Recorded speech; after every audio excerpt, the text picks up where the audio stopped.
ഇപ്പോ ഷൈനും ചാക്കോയും means elections തമ്മിൽ എന്തെങ്കിലും തരത്തിലുള്ള പ്രശ്നങ്ങൾ ഇപ്പോഴുണ്ടോ? ഞങ്ങൾ കണ്ടിട്ട് എന്തെങ്കിലും പ്രശ്നമുള്ള പോലെ തോന്നുന്നുണ്ടോ? കണ്ടിട്ട് തോന്നില്ല. അപ്പൊ പ്രശ്നമുണ്ടാവില്ല. ഇല്ല, അന്നത്തെ ഇഷ്യൂ എല്ലാവർക്കും അറിയാമല്ലോ. ഞാനത് അഡ്രസ് ചെയ്തോട്ടെ. അത് കുഴപ്പമില്ല. അപ്പോൾ ഇതിൻ്റെ ഒരു കാര്യം പറയുകയാണെങ്കിൽ എനിക്ക് എന്തുകൊണ്ട് അതങ്ങനെ മൂവ് ചെയ്യേണ്ടി വന്നു എന്നുള്ളതിൻ്റെ ഒരു ചെറിയൊരു കാര്യം.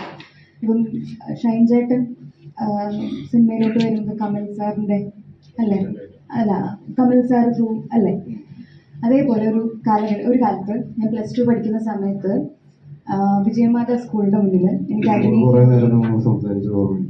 ആദ്യമായിട്ട് എനിക്ക് അഭിനയിക്കണം എന്ന് പറഞ്ഞ ഒരു ആർട്ടിസ്റ്റ്, മുന്നിൽ കണ്ട് പറയുന്ന ഒരു ആർട്ടിസ്റ്റ് ഷൈൻ ചേട്ടനാണ്. അങ്ങനത്തെ ഒരു സ്റ്റോറി ഉണ്ട്, ആർക്കും അറിയില്ല. അപ്പോൾ എൻ്റെ മുന്നിൽ വന്ന് നിൽക്കുന്ന ഒരു ആദ്യത്തെ ഒരു ആർട്ടിസ്റ്റാണ്. ആൻഡ് യെസ്, അപ്പം അത് നമ്മൾ പേഴ്സണലി ഞങ്ങളൊരു ഇടവകക്കാരൊക്കെയാണ്. അപ്പോൾ നമുക്കത് ഒരു സ്പെഷ്യൽ ആയിരിക്കും. പേഴ്സൺ എന്ന് പറയുന്നത് സ്പെഷ്യൽ ആയിരിക്കും. പിന്നെ പോകെ അദ്ദേഹത്തിൻ്റെ ഉയർച്ചകളും കാര്യങ്ങളൊക്കെ നമ്മളെ ഭയങ്കരമായിട്ട് ഒരു ആർട്ടിസ്റ്റ് എന്ന നിലയ്ക്കും മുന്നോട്ട് പോകുമ്പോൾ ഭയങ്കരമായിട്ട് ഇൻഫ്ലുവൻസ് ചെയ്തിട്ടുണ്ട്. ഞാൻ ഓരോ സ്റ്റേജിൽ മുന്നോട്ട് പോകുമ്പോഴും അത് ഇൻഫ്ലുവൻസ് ചെയ്തിട്ടുണ്ട്. അന്ന് അദ്ദേഹം ചെയ്ത അന്യം റസൂലൊക്കെ ചെയ്തിരിക്കുന്ന സമയമാണ് എൻ്റെ ഓർമ്മയിൽ എന്നോട് സംസാരിച്ചിട്ടുണ്ട്.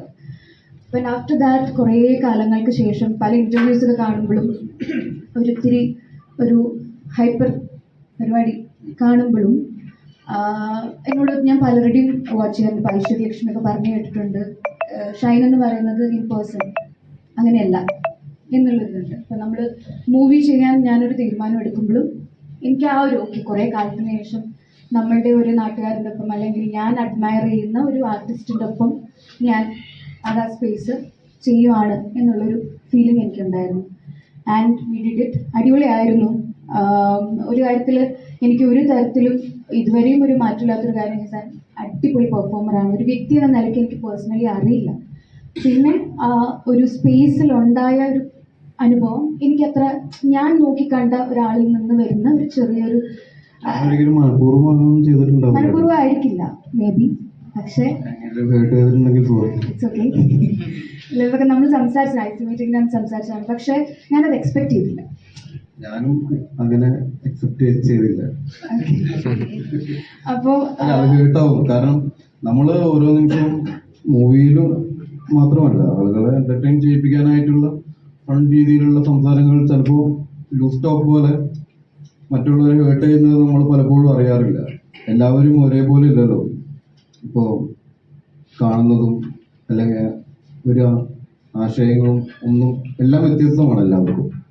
അപ്പോൾ അതിലുള്ള വ്യത്യസ്തത നമ്മൾ അല്ലെങ്കിൽ അതേപോലെ ഒരു കാര്യം കേൾക്കുമ്പോഴും 5 പേരും 5 രീതിയിലാണ് എടുക്കുന്നത്. എല്ലാവർക്കും അത് എൻജോയബിൾ ആയിരിക്കില്ല. അത് പലപ്പോഴും എനിക്ക് മനസ്സിലായിരുന്നില്ല. അങ്ങനെ എൻ്റെ ഭാഗത്ത് എന്തെങ്കിലും ഹേർട്ടായിട്ടുണ്ടെങ്കിൽ sorry.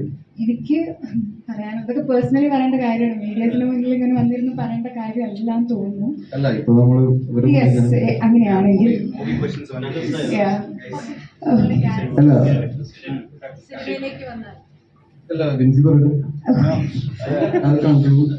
let me conclude it if we both are okay.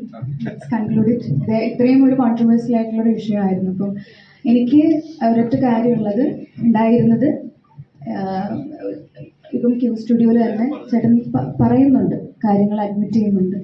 And ആ മാറ്റത്തിൽ എനിക്ക് വേറെ എന്തുകൊണ്ടാണ് പിന്നെ ഹോൾഡ് ബാക്ക് ചെയ്യുന്നത് അല്ലെങ്കിൽ ഒന്നിൻ്റെയും പിടിച്ചു വെക്കേണ്ട ഒരു ആവശ്യമുണ്ടെന്ന് എനിക്ക് തോന്നുന്നില്ല. ആ മാറ്റം എന്ന് പറയുന്നത് ഇദ്ദേഹം എന്ന് പറയുന്ന വ്യക്തിയോട് അത്രയും റെസ്പെക്റ്റ് ആണ് എനിക്കിപ്പോൾ ഫീൽ ചെയ്യുന്നത്. അത് ഞാനും അത്ര പെർഫെക്റ്റ് ആയിട്ടുള്ളൊരു പേഴ്സണൊന്നും അല്ല, but I respect that. And എനിക്കത് അത്ര എനിക്ക് പറയാനുള്ളൂ. അല്ല, ഞാൻ വിചാരിക്കുന്നത് എപ്പോഴും മാറ്റം ഉണ്ടാവേണ്ടത് നമ്മളിലാണ്, എന്നിൽ നിന്നാണ്, അല്ലെങ്കിൽ നമ്മളിൽ നിന്നാണ് മാറ്റങ്ങൾ ഉണ്ടാവേണ്ടത്. നമ്മൾ ക്ലിയർ ചെയ്തിട്ട് എന്തെങ്കിലും മുന്നോട്ട് പോകാനുണ്ടെങ്കിൽ അത് ക്ലിയർ ചെയ്ത് മുന്നോട്ട് പോകാൻ നമുക്ക് അവസരം വന്നിട്ടുണ്ട് ഈ ജീവിതത്തിൽ. ആ അവസരം കിട്ടുന്ന സമയത്ത് നമ്മളത് ഉപയോഗിക്കുക. ആൻഡ് ഈ ഒരു കോൺട്രവേഴ്സി കാരണം എനിക്ക് ഫാമിലീനെ കുറേ ഡ്രാഗ് ചെയ്തെന്നുള്ളൊരു ഫീലിംഗ് എപ്പോഴും ഉണ്ട്. അതൊരു ഗിൽറ്റായിട്ട് എൻ്റെ മനസ്സിലുണ്ട്. എനിക്കത് ഒരിക്കലും ടേക്ക് ബാക്ക് ചെയ്യാൻ പറ്റില്ല. ഗിൽറ്റ് എപ്പോഴും ഉണ്ടാവും. അത് പ്രശ്നമൊന്നുമില്ല, അവർക്ക് പറഞ്ഞാൽ മനസ്സിലാവും. കാരണം അവർക്കും നമ്മളെപ്പോലെ അല്ലെങ്കിൽ പെൺമക്കളുള്ളതല്ലേ. അപ്പോൾ എന്താണ് ഒരു പെൺകുട്ടിക്ക് ഹേർട്ടാവുന്നത്, എന്താണ് ഒരു ആൺകുട്ടിക്ക് ഹേർട്ടാവുന്നത് എന്നുള്ളത് മനസ്സിലാക്കാൻ പറ്റും.